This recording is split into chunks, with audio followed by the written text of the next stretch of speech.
We are rural women. We are strong. We're ambitious. We're leaders. And we inspire. Some of us are mothers and caregivers, partners, workers and community members, friends. And we don't do it alone. We seek community, connection, and representation of people like us. 100 Rural Women plants that seed. We aim to cultivate a community that empowers rural women and lifts one another up. Welcome to our Spotlight series, where we interview amazing women who are making a difference for rural communities across Minnesota, because we believe that women like you deserve a spotlight.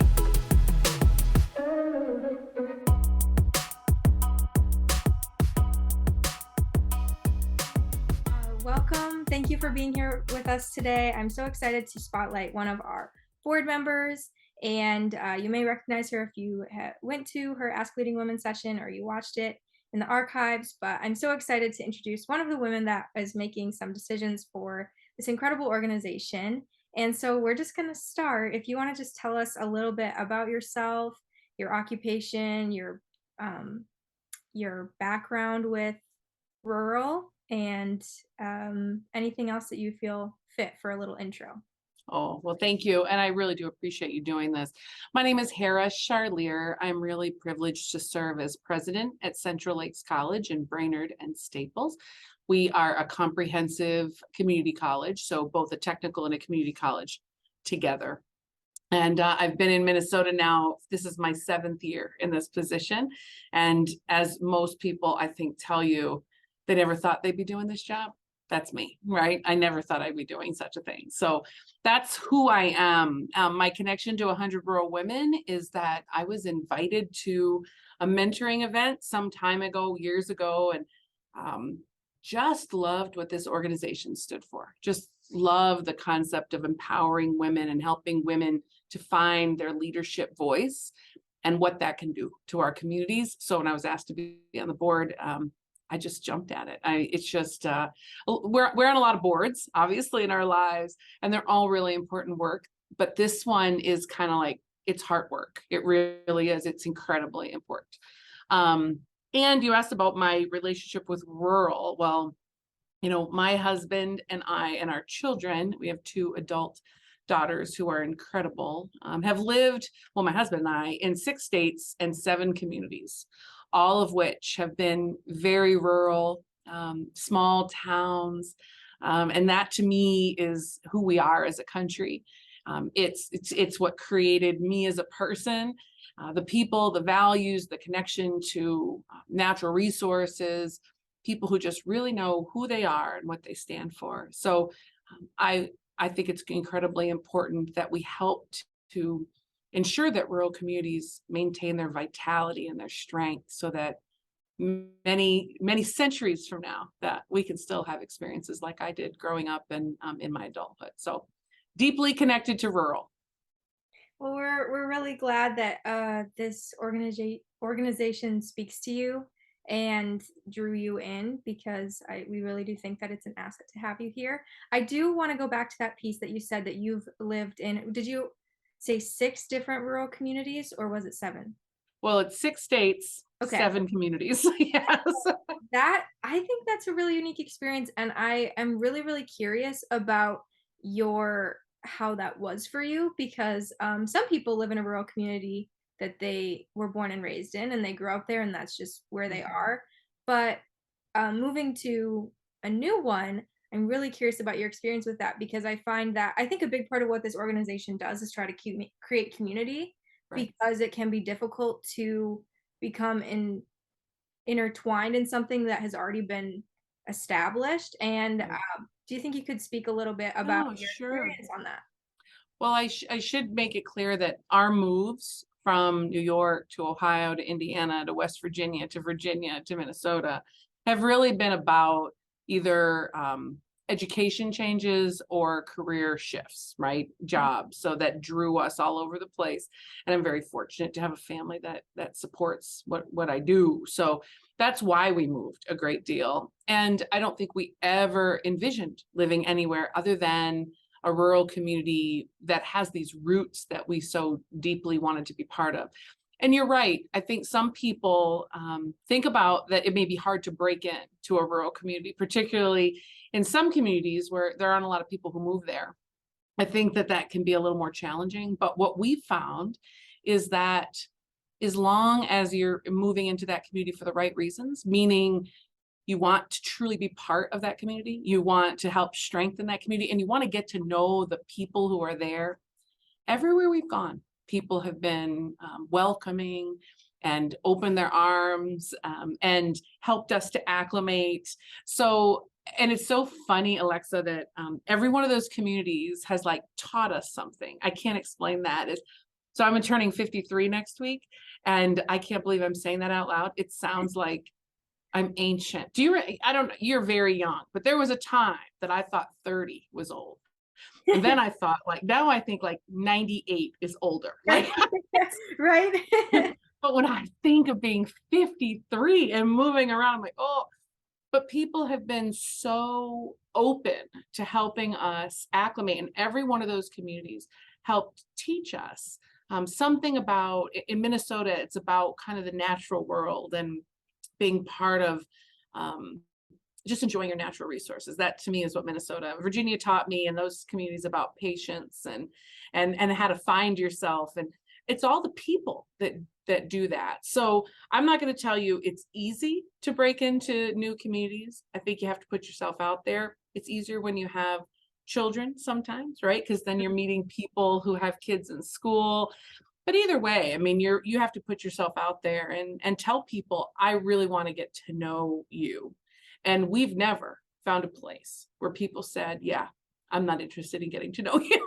So I think it starts with the people moving in and being honest, authentic, not putting on airs. I don't think that works in any community that I've ever lived, right? Just being who you are and being really honest about, I want to get to know this place. And in every place we moved, ironically, we intended to stay there forever. I mean that. I mean, and I have to say that because it sounds like, oh my gosh, every single place we were like, this is it. This is where we're going to be when we're 53.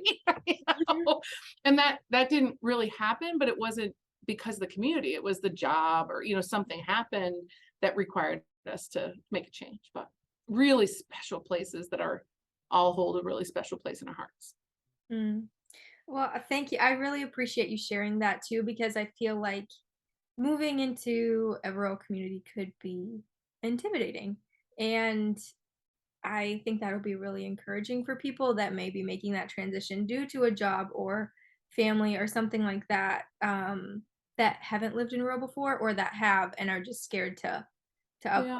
So I do want to go back to, you said that you've moved for work, and could you tell us what your line of work is, where you're at now, Sure. and what some previous positions that you've held are? Sure. So right now I'm serve as president at Central Lakes College. It's my first presidency. And I think my pathway here is a pretty typical. I was a faculty member in Virginia in a community college. I taught anatomy, microbiology, and biology, and just loved teaching and thought that's what I would do forevermore. But somehow an opportunity came up to move to administration, which I quickly said, oh, no, why would you ever want to go to the dark side? I mean, really, I was like, you have lost your mind. But throughout our lives, certainly in mine, people see things in you that you often don't see in yourself. And I try to pay that forward because my path through my career has only happened because of mentors, some formal, but most informal mentors who have just helped me see myself differently. So I became a dean, then I became a vice president. And I, throughout that whole time, said, I never want to be a president. Are you crazy? Like, I just resisted the whole time. And now, if you had told me years ago that I'd be doing this work in Minnesota, this work anywhere, I would have said, you've got the wrong person. But I was just given lots of opportunities and worked with fabulous people. So that's really the pathway. My entire career since graduate school has been in higher education. except, and in community colleges, most of the time, I taught at a university as well early on, except there was a 5-year period where I couldn't find a job. We moved from my husband's job. He's a watchmaker, Mhm. which Oh is my very gosh, cool. Yeah, I cool. know, it's so cool. And really, people still wear watches. I don't have mine on today, but I forgot it. So we moved for his job, and I couldn't find a position in academia. So I went into industry in scientific imaging Mm, and kicking, screaming, and not happy about it at all. But mm. like most parts of our journey, it taught me something. It really did. And it was the first time I got to work with, I became a director of operations. So I got to help people like grow and be their best selves. And I went, oh, I think that's what administrators do. So it kind of opened a door for me. Even though I kicked and screamed through my entire career, I so did. Um, I feel very fortunate because I can't imagine doing anything else. And I'm really privileged to do what I would do now. I really love to hear that, honestly, because so I'm 23. I graduated college a little over a year ago, and I felt like, I mean, when I was 18 and going into college, they say, "What do you want to do? What do you want Oh, to be?" And I you didn't don't know. know. I went in as nursing because it was just, I thought maybe. And then I was in it for 3 days. And then I said, absolutely not. And I got out of there and I ended up studying psychology and communication. So completely different. I was like, I like learning about people, but not I the know. not in that way. So that kind of leads to my line of work here. But I always saw myself as somebody that's gonna have multiple different types of careers and jobs, and I don't see myself doing the same thing my whole career. Like my dad, he has been at the same company his entire career, Yeah. and he loves it. And but that's just not something I see for myself, and so it's really, really encouraging for people that are in my position, um, of course, myself included, to hear that that's something that has like all those different things you've done have just led you to the next thing and you'll figure it out. Like you don't need to know Yeah. what you're going to do when you're 53. You just had to know what you were going to do next It's or figure very it out. true. I So, think I've often said the worst thing that I think we do to young people, and even younger than you just described, is ask them, what do you want to do when you grow up? Because I don't know how anybody knows. Maybe it should be, what do you enjoy or what are you good at, to help people mm, find where those two things intersect. But what do you want to do when you grow up is the biggest beastly question. And we often have students throughout, even when I taught, who feel because they don't have the answer to that question, less than. mhm, They assume everybody knows. Really, very few people know. You sometimes run into your dad and my dad. So my dad mm, was an electrical engineer before he retired, whole career, same company. Right? Occasionally you run into those people, and occasionally you'll run into someone now who says, I've always wanted to be a nurse or I always wanted to be a teacher. But most people are just trying to figure it out, and it's your life experiences that help you learn. And I think society accepts that more. I just wish we told people that that's how the journey is. 'Cause it's not a straight line, right? I always describe mine as a bowl of spaghetti. I a mean, bowl of really. spaghetti. I That's like how I it. see it. Like, oh, Yeah. I was going down this. Oh, that didn't work. Hairpin turn. Like, oh, that crashed and burned. We tried this. I just, Yeah. but every one of those mistakes has led me to where I am. And I still don't know what I'm going to do when I grow up. And I'm okay with that. Well, and even now, you don't have to know what you want to do for the rest of You don't. your career either. I And hope it's here. That's what I want. I hope it's right here. But yeah. who knows? I don't know what life has in store. So in your bowl of spaghetti, Yeah. do you feel like there's any kind of key moments that stick out to you that were maybe a discouragement that Mm. or a time that you felt discouraged that you overcame? Well, there were lots of times I felt discouraged. I'm not sure I overcame any, but there are two times that I felt very discouraged. And I guess because I'm still here, I did overcome them, but not alone. The first was very early in my career. I graduated. So it took very quickly. I'm sorry, I don't want to take too much of your time, but so it took me 5 different colleges to get my bachelor's degree. I was just wandering around, getting credits. saying, Wandering around. I'd say, oh, I really want to be going to psychology. And just like with you nursing, I'm like, no, I'm out. Like, then I wanted to be Yeah. a lawyer. And then like, no. No, I'm out. And I didn't connect with any of those colleges. So I just kind of left. And I had a boyfriend who, occupied all of my mind, who's now my husband. So, it's life, right? So I finally got my bachelor's degree from Cornell because I was going to be a vet. I'm not a vet. Surprise, surprise. So when I didn't get to vet school, so that eventually I did, but then I didn't want to be a vet. So I mean, it's just bizarre. But anyway, when I didn't get into vet school, I went to graduate school in microbiology and I finished my master's. But before that happened, I was in a doctoral program and my research did not work.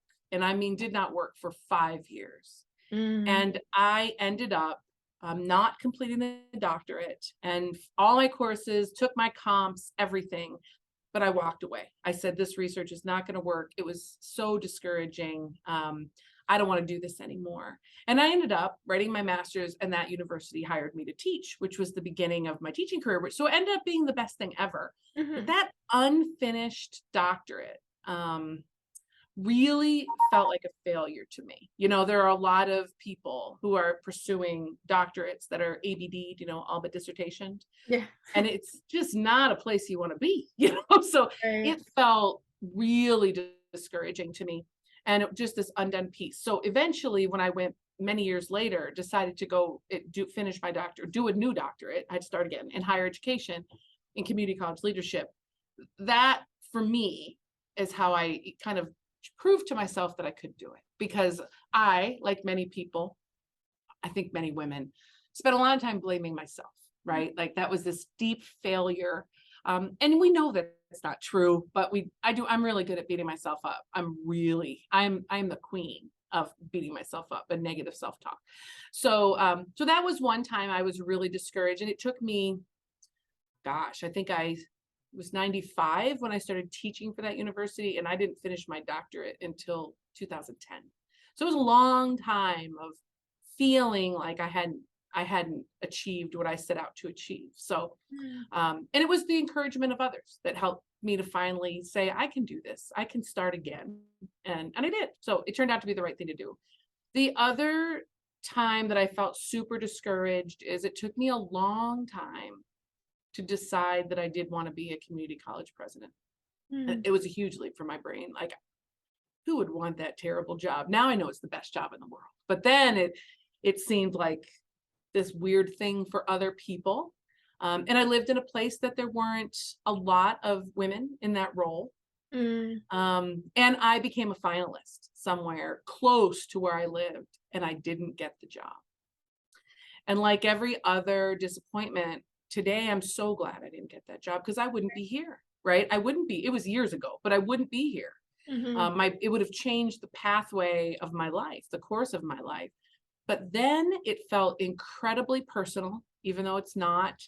You put yourself out there for these crazy interviews. We've all been there, right? Mm. And you bare your heart, and someone basically makes a different choice, which is really about what's right for that job, that institution. But it feels like a personal, you know, Oh, yeah. they're discarding you, which is not the case. And really, that was really hard for me. And I just never thought I'd put myself out there again. So it took finding put the right people in my path to say, no, no, no. I think you just didn't find the right college. And Mm. now I believe that that is exactly what happened. And that college is in really good shape under their leadership. And, most people tell me that Central Lakes College is in good shape. I don't, maybe they're not telling me the truth, but things just happen the way they're supposed to happen. It's just really hard to accept it sometimes. So those were two giant disappointments for me, which just felt soul crushing, and still a little bit do when I think about Yeah. it. But I'm glad they happened the way they did. Right, of course. I'm a really big believer that everything works out the way it's supposed to.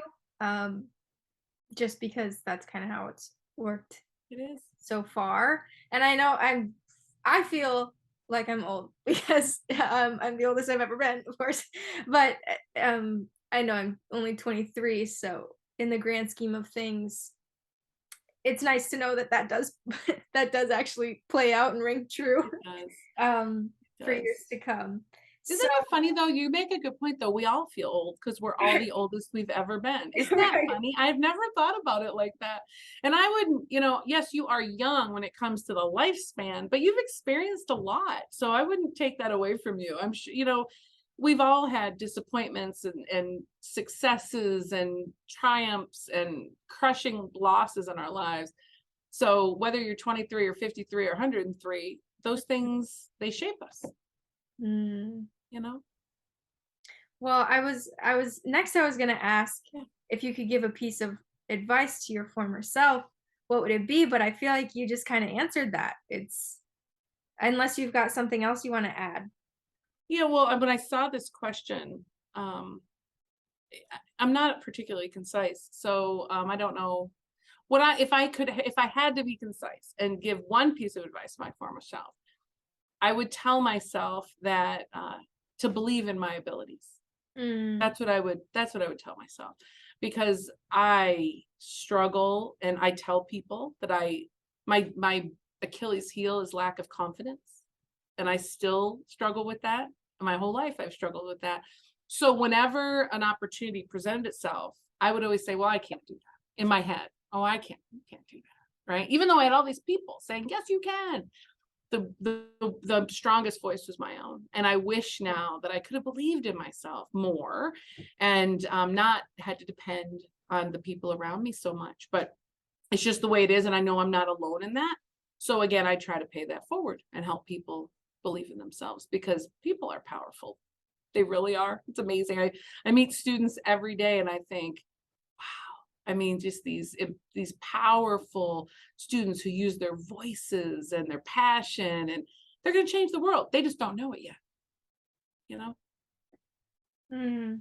I really, really appreciate that you are so passionate about your position and your in being connected to the students and getting to know them. Especially at my university, I felt like, I mean, I didn't personally know the president, but he, did things like buying everybody in the library pizza on finals week and Right. stuff like that. But anyway, when I was in high school, I did PSEO, and so I went to Yeah. community college, and nobody there knew who I was or asked, and I didn't know who the president. I still don't know who the president is, but I just appreciate. I think that that makes a really, really big difference. I went there to get my credits and go, Yep. but to have, and maybe that's just the style of the school itself. Uh, but I really, really appreciate that you're in that position Thank and you're you. making an effort to get to know your students, because that was a big reason that I chose the university that I did, was that it was smaller and I liked that. It was big Mhm. enough that I felt like, not everybody knew everything about me, but my professors knew me by name, and they also knew who I was. And I think that that makes the biggest difference in people wanting to stay in I school and agree. see their degree through and through. Because there were some people in some of my classes that also, mm, I think maybe wouldn't have made it through college if they went to a Yeah. different school, but having those people higher up that encourage them and believe in them, it makes such a big difference in people seeing their education Well, through. it's kind of you to say that. I think if you ask students here at CLC, I don't know how many know who I am.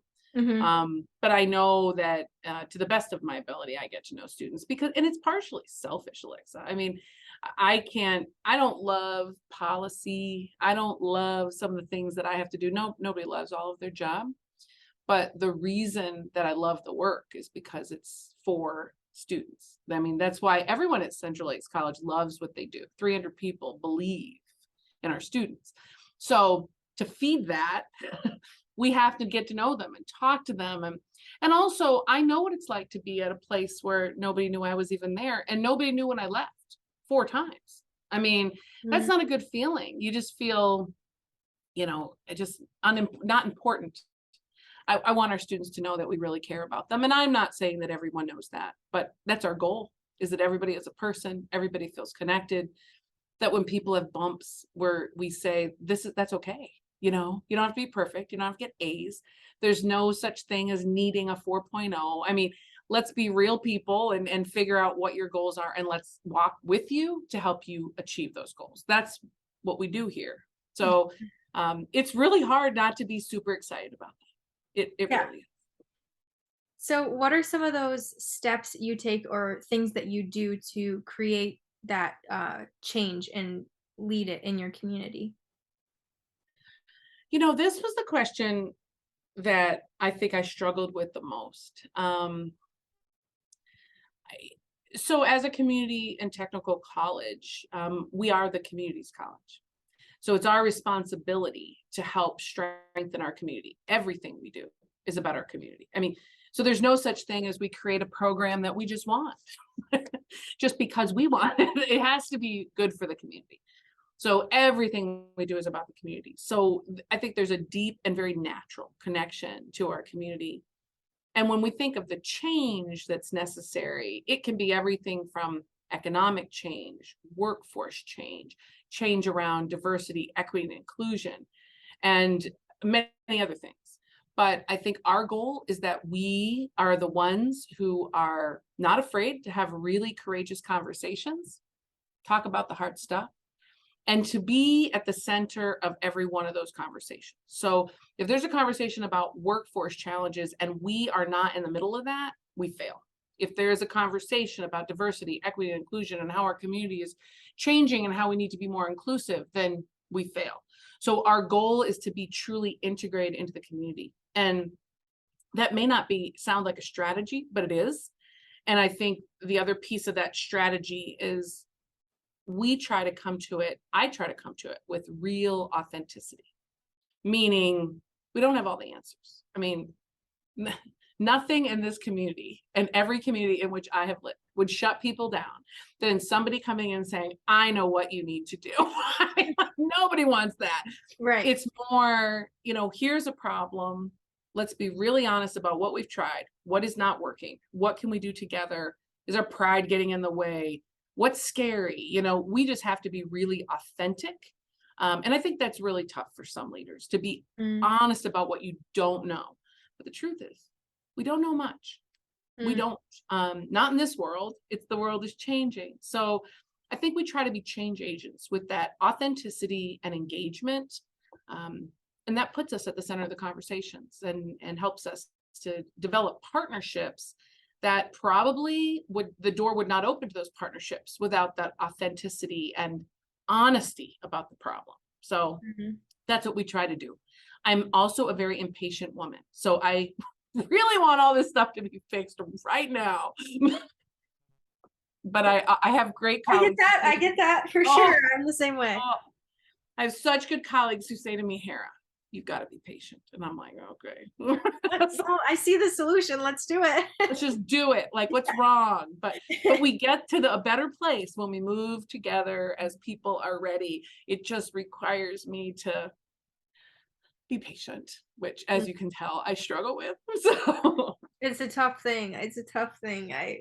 I took up yoga a few years back to try and work on my patience, and I just got frustrated.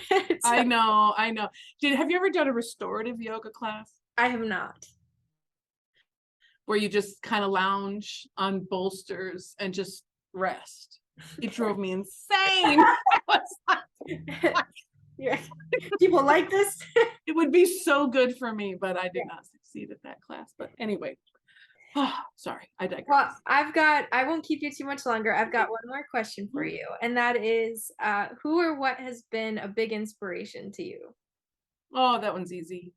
There's a whole list of people who are just people who have inspired me. And so it's definitely a who, but it's my daughters. They're my inspiration. I've often said, I want to be Devin and Lily when I grow up.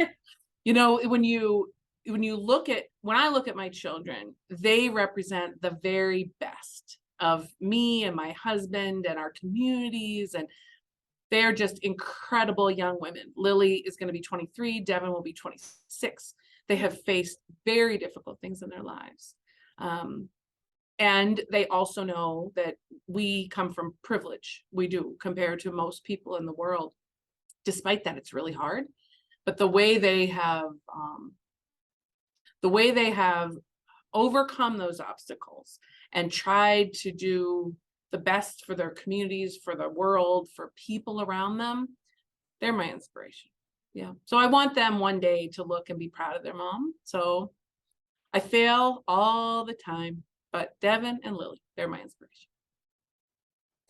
Well, that's really sweet. So that's a shout out to Devin and Lily. If you made it this far in the interview, she'll know. She'll know. We're so sorry if you're still listening.